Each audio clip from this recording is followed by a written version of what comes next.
The rhythm method is practiced widely in a number of countries, and is basically a technique of identifying the time of ovulation and then avoiding intercourse around that period.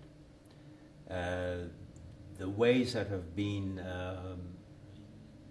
used are primarily to calculate the through temperature or through changes in the cervical mucus. This is a technique where there's like litmus paper at the end here, inserted in the vagina, and then monitor the chemical changes as to when ovulation would occur. The counting of the days, also very crude ways to do that. And this is from a peasant woman in India that we received a few years ago in the museum.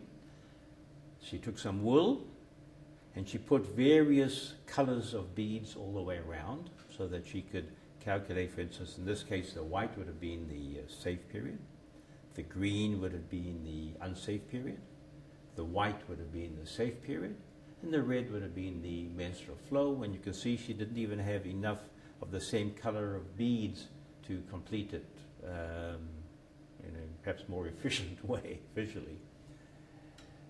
That progressed to many, many ways in which the days of the month could be monitored, and something as complex as this little item here,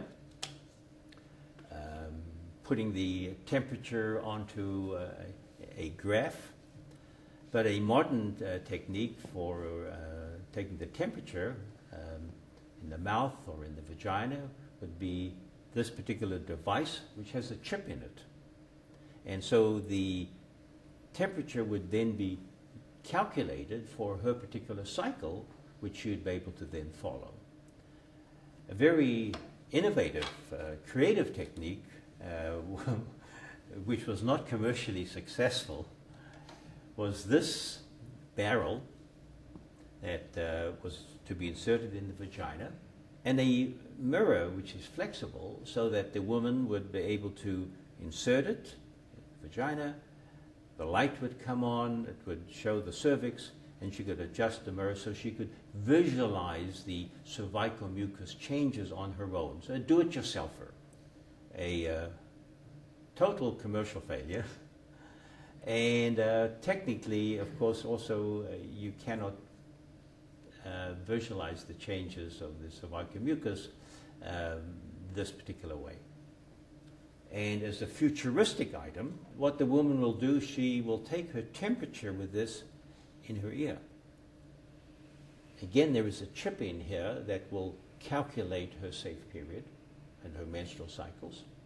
And I've seen the patent of the inventor, who's from Scandinavia, and it allows him to add music to the chip. So I like the idea of creativity and innovativeness that will meet the needs of more users.